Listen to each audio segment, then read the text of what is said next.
Ayan po mga katanim. Nandito po tayo ngayon sa samahan ng ng mga farmers dito sa aming lugar. Ayan ho ang aming mga members. Ayan.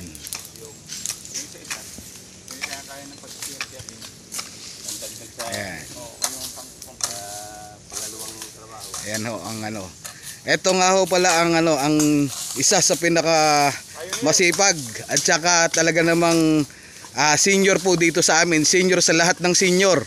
Ayan, makikita ninyo, napakasipag pa rin. Siya po si Kuya Hil Rodis. Ilan taon na po kayo, Kuya Hil? Ay, awan ng Diyos ay 83 na. Oh, 83. Oh, kayo mga kabataan dyan, nasaan kayo? Wala kayo sa kalingkingan nito. 83 years old pero nag-aasarol pa rin. Mga kabataan, ang hawak sa umaga, bola papunta sa basketball court. Bago nga ho pala tayo magpatuloy, ito ho ang inyong kontrabidang magsasaka. Na bumabati sa inyo ng isang mapagpalang araw. Ayan. Ito ho ay hindi biro-biro at talaga namang nandito ho kami lahat para buksan itong lupa na ito at karagdagang demo farm ng aming asosasyon. Kasi yung una naming demo farm doon ay medyo maliit. Ay napagkasunduan ho ng aming ng aming samahan. Ayan ho ang aming presidente. Nalamangan ho kami niyan kanina, kaaga-agay nandito na. Ang target ho kasi niya bago kami dumating ay makapagsilab na ho kaagad na ganun o umuusok na. Ay hindi ho niya alam ay kami mga sutil din nakasunod kaagad at ayaw ng malamangan. Ayan. Ayan ho naman si Kuya Charlie. Ayan ho ang aming ang aming ingat yaman. Treasurer. Nananasakit to ang ulo kung paano babalansehin minsan ang ang financial statement ng amin hong asosasyon. Hindi pa ho siya ganung kalaki. Unti-unti pa lang din ho kami nag-iipon. Anong hindi malaki nakaka-2 milyon na tayo mahigit? Ayan. 2 milyon na ho pala. Pero wag niyo hong baka makidnap si Kuya Charlie. Subscriber lang 'yon. Ayan, subscriber.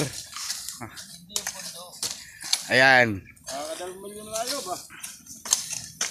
Nandito ho, masaya ho itong ang grupo namin kasi habang gumagawa, nagkikwentuhan, nag-aasaran, pabanguhan ho ng na makikita ninyo, puro mga may asarol, nakayuko. Siyempre ang susunod ho niyan maglalabas ng mabangong hangin.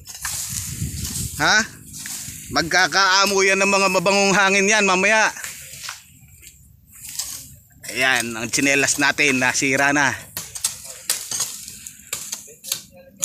Ayan. Kung kahapon ho, pinicture natin batang bata talaga kasi 11 anyos na nagtatrabaho. Ito naman ho ngayon, 83 years old, malakas pa rin. Apat pa yan. Hanggang 5 kayang-kaya pa. Ayan, hinahamon ko kayo mga kabataan. Nasaan kayo? Ayan.